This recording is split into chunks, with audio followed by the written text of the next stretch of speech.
So yun, magandang umaga po sa ating lahat mga farm. Panibagong araw, panibagong property na naman natin bibisitahin. Bale dito po tayo ngayon sa Andres, Quezon. Bale bibisitahin tayo property na may sukat po na 8,000 square meter mga farm.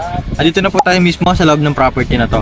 At sasabihin ko na rin po sa inyo kung gaano po kahaba ang daanan pa papunta sa Barangay Road mga farm. Bale itong property na to mga farm, napakaganda dahil po napaka-flatland po nito mga farm.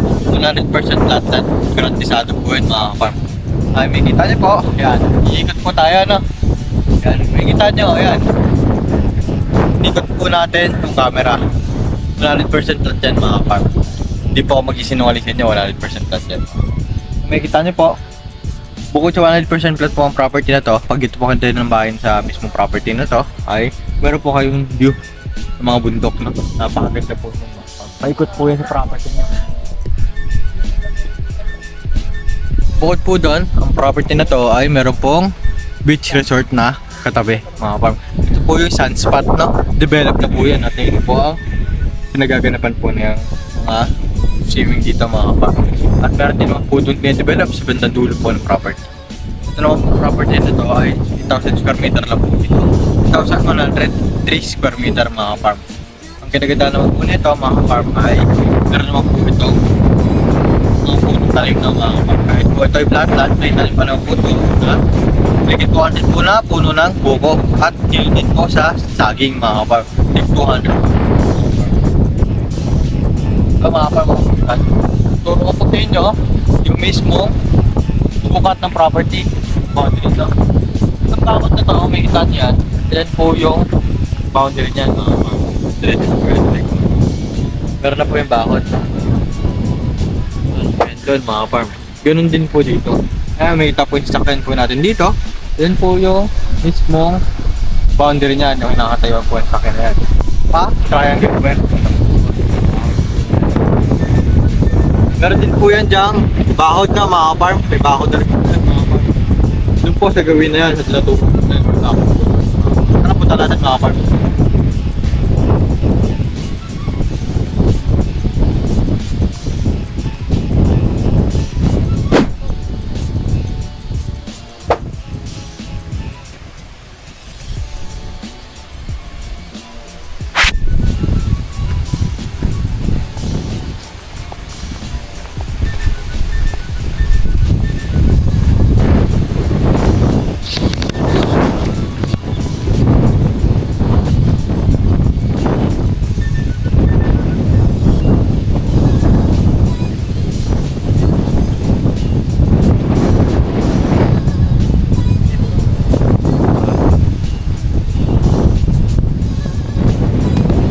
So yun na mga farm.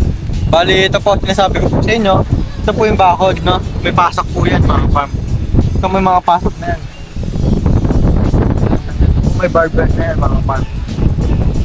Ito po yung mismo bakod. Tapos ito po, sakop na po yung mga yan. Yan. Ito na po yung sakop na po yung mga farm. Lahat na po na nakikita niyo na po na natanim na dyan ay sakop na po yung mga farm. Ang kinagandaan lang po dito ay napakarami po yung tanim niyan mga farm.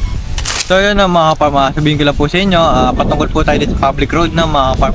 Public road po na ito, kung magagaling po kayo sa national highway o provincial highway po na ito, punta po sa property, ito naman po ay public road para po sa mga beach resort mga farm. Kumula po doon ay meron po 150 meters o to 200 meters po ang haba po ng reto po na yun mga farm o yung mismong public road mga farm.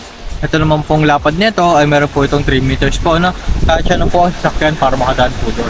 Wala pa po itong cemented o hindi pa po ito nasa sementoan pero ayun naman po ay napakaganda mga kaparm. Kita dito mga kaparm, napakalakas ng hangin, no? May kita nyo, ayan, no? Lahat ng puno po na yun, no? Sobrang lakas ng hangin. Hindi nyo lang po kailangan mag-aircon mga kaparm dahil ito po may improvise na po kayong hangin dito, napakalakas mga kaparm. Sobrang presko, sariwa ang hangin. Tama-tama lang po talaga ito sa mga gusto magtayo ng bahay dito na malapit sa dagat mga farm. So yun ang mga papag-usapan po natin yung titulo na itong property. Bali ang titulo po na itong property na to ay Masyad Lawa. Dahil dito transfer na po ito sa mga kabili ng property po na ito mga farm. At ang kinagandaan po na ito, napakamura na itong property na ito mga farm. Meron na rin po ito updated na milyar at meron po itong lot plan mga farm. Kaya sa mga buyer na gusto po makita ang titulo, tumawag lang po kayo sa number po na may kita nyo yung screen at sa WhatsApp and Viber po. Para sa mga karagdagang informasyon na gusto nyo pong malaman patungkol sa property. Ganoon din po sa Prezi Rosario, nag-message na po kayo sa aming Facebook account. Ang pangalan po ay Prezi Rosario mga kaparm. So muli no, mapagpalang araw po sa ating lahat mga kaparm. God bless all po.